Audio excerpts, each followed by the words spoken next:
Assalamualaikum warahmatullahi wabarakatuh. Kembali lagi di Tutur Gaib.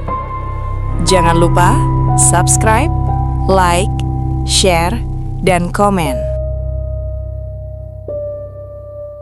Malam itu, langit tampak gelap menghitam.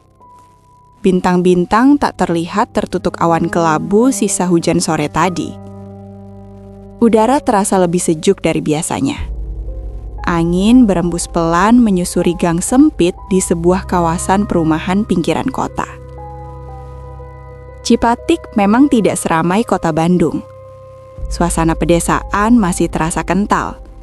Bahkan di pinggirannya masih terdapat perkampungan dan pesawahan milik penduduk setempat. Namun di bagian lain, suasana terasa cukup ramai untuk sebuah kota kecamatan. Dan selalu punya caranya sendiri untuk terasa hidup. Lampu-lampu jalan memantul di aspal yang masih basah oleh sisa hujan yang belum lama reda. Sesekali motor dan mobil melintas dengan kecepatan rendah, mengeluarkan suara deru mesin dan kecipak air dari genangan kecil yang terlindas ban. Udara dingin menyusup ke sela-sela jaket, membawa aroma tanah lembab dan dedaunan basah. Di sebuah rumah sederhana di pinggiran kota, 5 orang muda-mudi tampak sibuk dengan persiapan perjalanan. Jam di dinding ruang tamu menunjukkan pukul 20:10 WIB. Rafa berdiri di garasi, membuka bagasi mobil MPV hitam miliknya. Tangannya cekatan menyusun tas ransel, kardus makanan ringan, dan galon air minum kecil. Sesekali ia menoleh ke dalam rumah, memastikan semua sudah siap. "Jangan lupa power bank," teriak Maya dari dalam. "Iya, udah," jawab Rafa singkat. Dion keluar sambil menguap lebar, membawa kantong plastik berisi camilan. "Gila sih, ini kayak mau mudik lebaran," katanya sambil tertawa. Nisa menyusul di belakangnya, memeluk jaket tebal. "Daripada kelaparan di jalan," balasnya. Ardi adalah yang paling terakhir keluar. Ia berdiri sebentar di ambang pintu, menatap langit malam yang tertutup awan tipis. Ada sesuatu di wajahnya. Bukan takut, bukan cemas. Lebih seperti firasat samar yang bahkan ia sendiri tak mengerti. "Kenapa?" tanya Maya. "Nggak apa-apa," Ardi menggeleng. "Ayo." Mereka masuk ke mobil satu persatu. Mesin dinyalakan. Suara halusnya memecah keheningan malam. Tak ada yang tahu bahwa sejak mesin itu hidup, sesuatu ikut terbangun. Mobil melaju meninggalkan kawasan rumah, memasuki jalanan utama yang mengarah ke jalur tol Purbalenyi. Lampu-lampu pertokoan masih menyala, meski sebagian sudah mulai redup. Jalanan relatif lengang, keuntungan berangkat malam hari. "Pilihan tepat sih," kata Dion sambil memutar volume musik. "Nagrek malam-malam biasanya kosong." "Iya, tapi serem," timpal Ardi. "Jangan nyebut-nyebut nagrek terus ah," Nisa menyahut. "Gue jadi keinget cerita-cerita." "Cerita apaan? Yang nenek itu?" Dion tertawa kecil. "Udah ah, jangan diterusin," Maya menegur. "Nanti malah kebawa pikiran." Mereka tertawa, menepis topik itu. Perjalanan terasa ringan, obrolan ngalor ngidul, candaan receh. Diiringi alunan musik lembut dengan lagu-lagu viral saat ini yang mereka hafal betul liriknya. Sebelum masuk ke tol Purbalenyi, mereka berhenti di sebuah SPBU yang berdiri sendirian di pinggir jalan besar. Lampunya terang menyilaukan, kontras dengan gelapnya malam di sekeliling. Saat Rafa mengisi bensin, Nisa dan Maya masuk ke minimarket kecil di samping SPBU. Rak-rak tampak setengah kosong, penjaga toko menguap di balik meja kasir. Nisa dan Maya mengambil barang-barang yang diperlukan untuk melengkapi perbekalan. "Aneh ya," bisik Maya. "Rasanya sepi banget." "Mungkin karena tadi habis turun hujan," jawab Nisa. "Orang-orang jadi malas keluar, Makanya sepi gini. Maya tidak menjawab lagi. Lantas bergegas ke kasir, membayar belanjaan setelah semua perbekalan dirasa cukup. Selesai berbelanja, mereka kembali ke mobil yang sudah menunggu mereka di depan minimarket. Mobil melaju perlahan, masuk ke tol Purbalenyi yang cukup ramai kendaraan. Mereka duduk tanpa banyak bicara, hanya alunan musik melo yang terdengar lembut dari speaker mobil. Tak sampai setengah jam, mobil sudah keluar dari pintu tol Cilenyi. Di sana arus sedikit tersendat oleh bis antar kota yang menurunkan dan menaikkan penumpang. Setelah berbelok ke kanan, mengambil jalur utama ke arah Garut, arus kembali lancar, meski lalu lintas masih tampak padat. Rafa memegang kemudi dengan cekatan, mengendalikan mobil lantas tancap gas setelah jalanan benar-benar lancar. Mobil melaju cepat menembus pekatnya malam. Maya dan Ardi tampak terkantuk-kantuk di kiri dan kanan Nisa yang duduk di jok tengah. Dion duduk di samping Rafa, sementara jok belakang kosong. Hanya beberapa barang bawaan yang tidak dimasukkan ke bagasi. Hingga akhirnya, mereka pun memasuki kawasan jalur nagrek. Jalanan tampak lengang di antara gelapnya malam.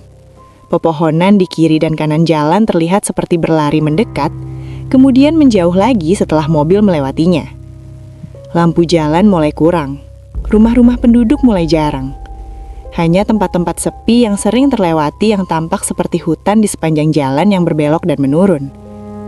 Tanpa mereka sadari, di balik kabut tipis yang mulai turun, jalur nagrek perlahan menutup pintunya. Malam terus merayap perlahan menuju puncaknya.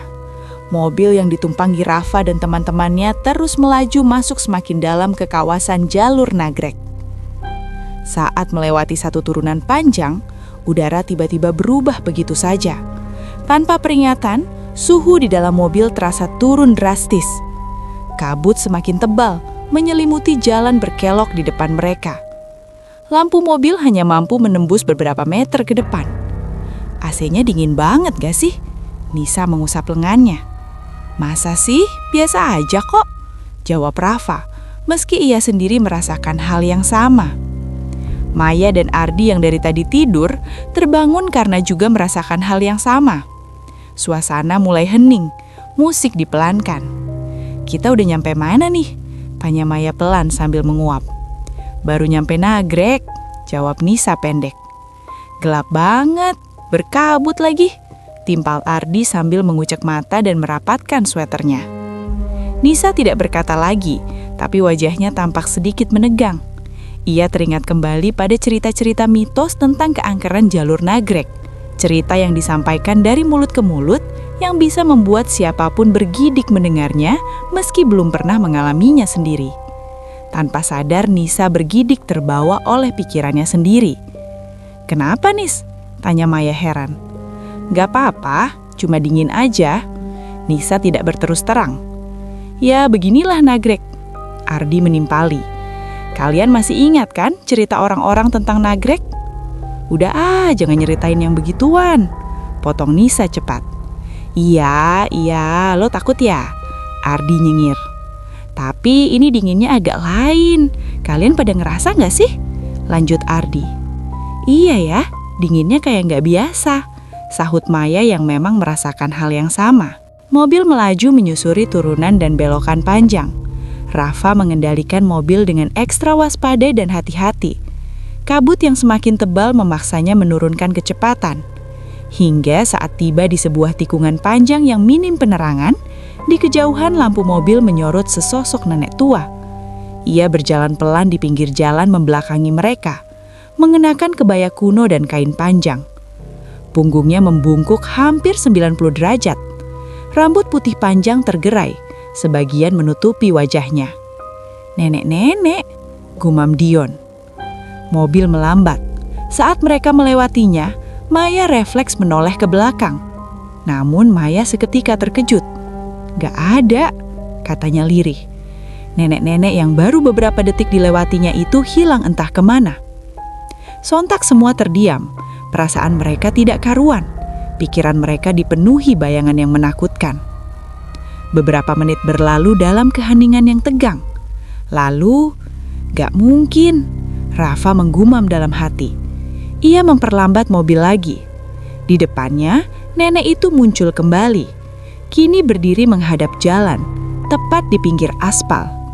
Tangannya terangkat, melambai perlahan seperti sedang menyetop meminta tumpangan. Wajahnya tak terlihat jelas, seolah tertelan bayangan. "Jangan berhenti," suara Ardi tegas. Yang lainnya terpaku dengan wajah pucat. Rafa menginjak gas, melewati nenek itu. Tangannya sedikit gemetar. Dan seperti kejadian sebelumnya, sosok nenek itu hilang saat mobil melewatinya. Namun saat itu juga, wajah Rafa memucat saat melirik spion. Matanya menangkap sesuatu di spion tengah. Pantulan samar. Sosok itu, nenek tadi, duduk di jok paling belakang, menatapnya dari balik pantulan kaca spion. Dengan senyuman menakutkan di sela-sela rambut putihnya yang menutupi sebagian wajah keriputnya yang pucat. Rafa membeku. Ia memalingkan wajah, menelan ludah. Jantungnya berdegup kencang. Saat ia menoleh kembali, kosong. Tak ada siapa-siapa. Nenek itu hilang entah kemana. Rafa menggenggam setir lebih erat, namun ia memilih diam, tidak ingin membuat teman-temannya semakin tekad-tukutan. Malam semakin larut, udara semakin dingin, namun kabut perlahan menghilang. Mobil melaju semakin jauh, menembus pekatnya malam. Di perjalanan, kini mereka lebih banyak diam. Ketegangan masih tergambar di wajah mereka. Tidak ada yang terjadi lagi setelah itu hingga akhirnya mereka tiba di satu tempat yang menakjubkan. Terowongan nagrek berdiri megah di depan mereka. Lengkungan beton panjang dihiasi lampu-lampu kuning pucat. Terlihat indah, sekaligus dingin. "Estetik banget sih," kata Maya. "Berhenti dulu bentar, kita foto-foto dulu ya." Mobil dipinggirkan. Mereka turun. Wajah mereka kini terlihat lebih cerah. Rasa ketakutan mereka perlahan menghilang. Udara di luar menusuk tulang. Sunyi, tak ada kendaraan lain. Mereka berfoto, selfie, senyum. Foto bersama di mulut terowongan, lalu di dalam terowongan. Dengan senyum ceria menghiasi wajah mereka. Puas berfoto-foto, mereka duduk-duduk sambil membuka camilan dan minuman. Suasana lebih hangat. Ngobrol sambil bercanda. Sejenak, mereka melupakan kejadian mencekam yang tadi mereka alami. Hanya Rafa yang terlihat agak pendiam. Dia hanya senyum-senyum mendengarkan obrolan teman-temannya sambil menghisap rokok. Pikirannya masih dihantui sosok bayangan yang tadi ia lihat di dalam mobil. Cukup lama mereka duduk santai di sana. Bersenda gurau penuh kehangatan. Semua terasa normal dan menyenangkan. Sampai saat Maya membuka galeri ponselnya. Wajahnya tiba-tiba menegang. "Nisa?" Suaranya gemetar. "Ini apa?" Di salah satu foto bersama, di kejauhan, terlihat ada sesosok nenek-nenek tertangkap kamera di belakang mereka, menatap sambil melambaikan tangan. Nisa dan Maya memandang sekeliling. Tak ada siapapun di sana selain mereka. Dan mereka sangat yakin saat tadi berfoto pun tidak ada orang lain di sana. Yang lainnya ikut melihat foto-foto itu. Maya kembali memeriksa galeri. Di foto lainnya, sosok itu muncul lagi, lebih dekat. Dan pada foto terakhir, Maya terperanjat. Sosok nenek-nenek itu berdiri tepat di belakang mereka, sangat jelas.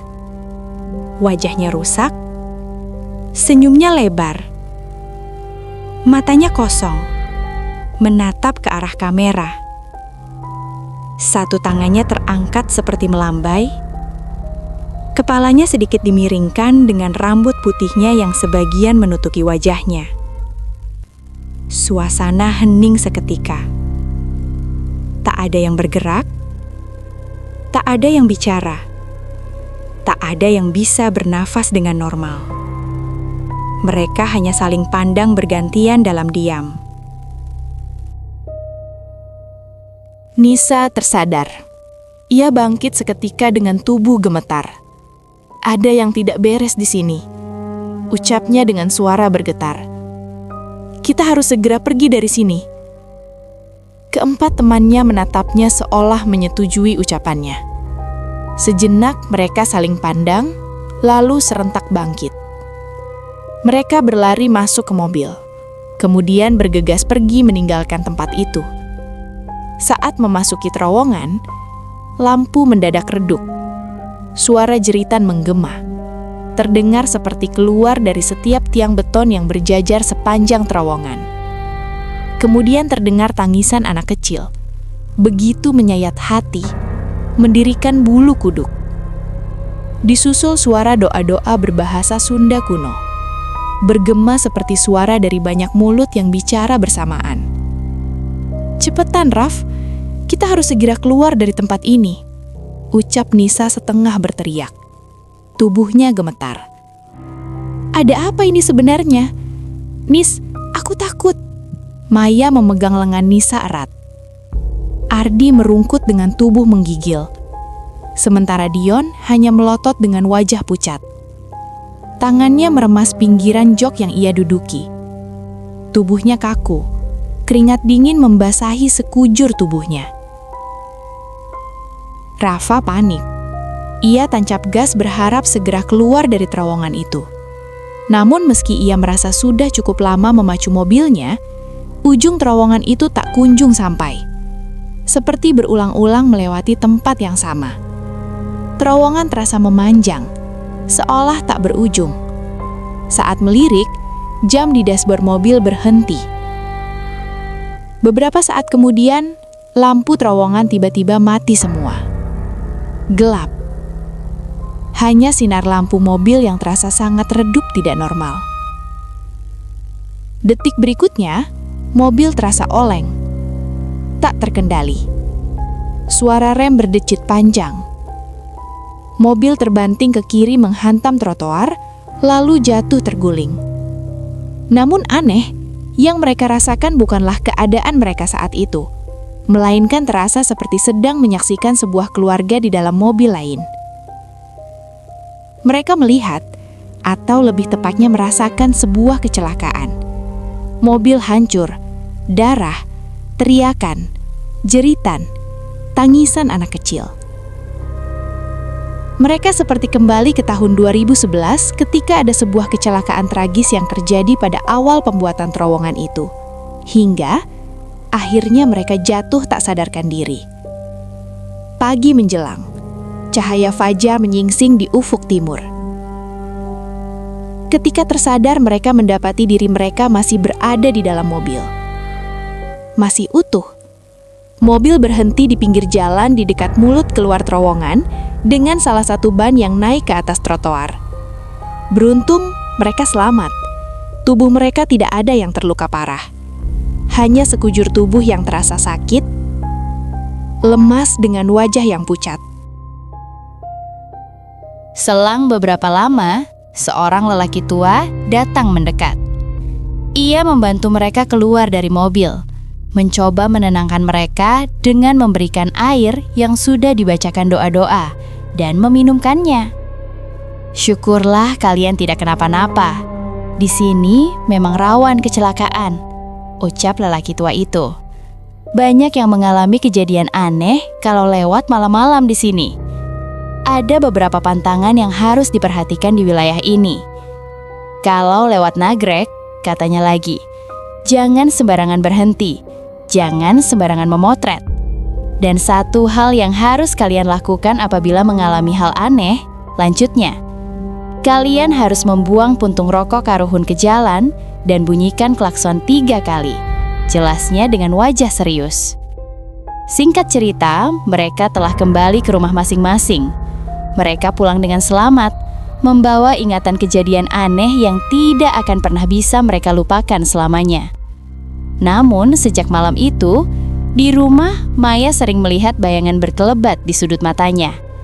Saat sendirian, tiba-tiba mencium bau rokok basi, mendengar suara-suara aneh dari luar rumah.